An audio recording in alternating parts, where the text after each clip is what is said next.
Ce qu'on vous propose, c'est d'illustrer ce dont on vient de parler par des mises en situation professionnelles, avec des stagiaires professionnels qui vont nous apporter des cas et qui vont nous exposer donc des situations qu'ils ont vécues, qui ne se sont pas forcément bien terminées pour eux. En tout cas, le masque qu'ils ont porté ce jour-là n'était pas forcément le masque adapté à la situation. Et dans un second temps, on proposera donc à la personne qui présente la situation de choisir un autre masque qui lui semblerait peut-être plus adapté par rapport à cette situation professionnelle.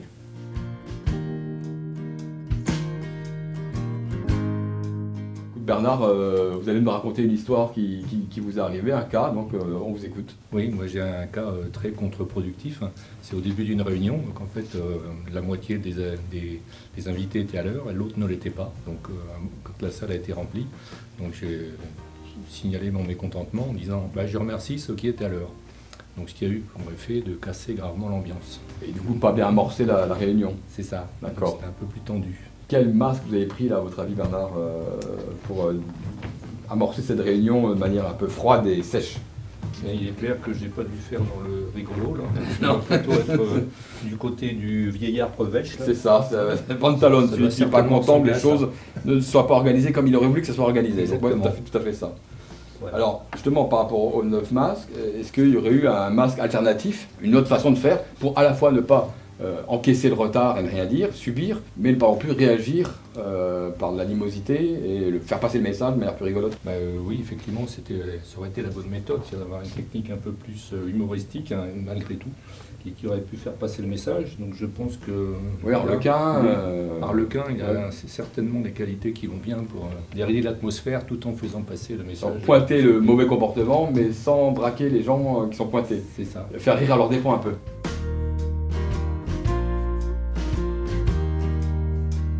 Donc David, je vous écoute pour votre cas.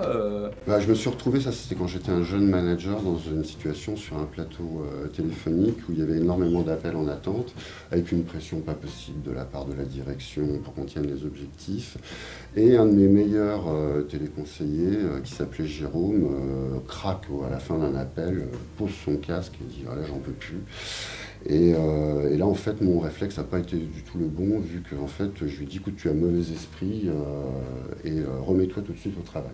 Résultat des courses, 6 mois plus tard, Jérôme s'en va, il va travailler à la concurrence, en plus, ce qui ne nous arrangeait pas beaucoup, vu que c'était un des meilleurs. Aujourd'hui, avec la pratique, j'aurais plus tendance à prendre le masque de capitaine. Ouais, donc qu'est-ce que vous auriez pu faire avec le masque? Là, ça aurait été vraiment, je remonte les manches, je vais à proximité de mon équipe, et là, je l'encourage. Allez, Jérôme, plus qu'1 heure et demie, et en plus, c'est vendredi. Alors, c'est youpi.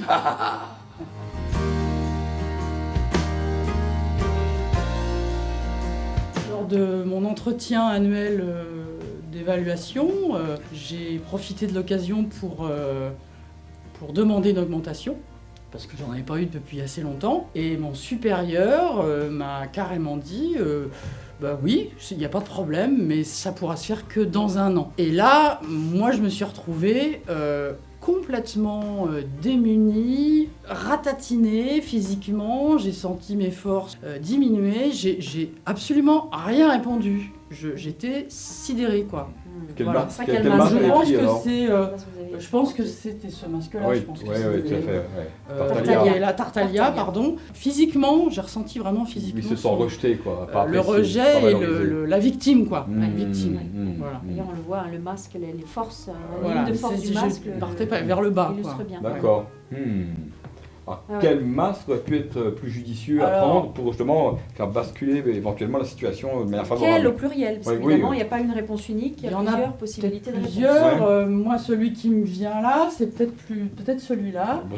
Brighella, avec dans l'idée de se regonfler et puis de dire dans 1 an, mais quand même, il y a quelque chose qui colle pas là, parce que depuis le temps que je travaille dans cette entreprise, il me semble que je vous fais faire des bénéfices et que je suis très compétente, hein, c'est ce que vous m'aviez dit déjà. Ben écoutez, si c'est comme ça, moi je pense que je peux quitter l'entreprise, je peux aussi aller montrer mes compétences ailleurs. Et puis d'ailleurs, j'ai été un petit peu approchée par un cabinet de recrutement récemment. Et donc, voilà. C'est à vous de voir. Tout simplement, c'est vous qui voyez là.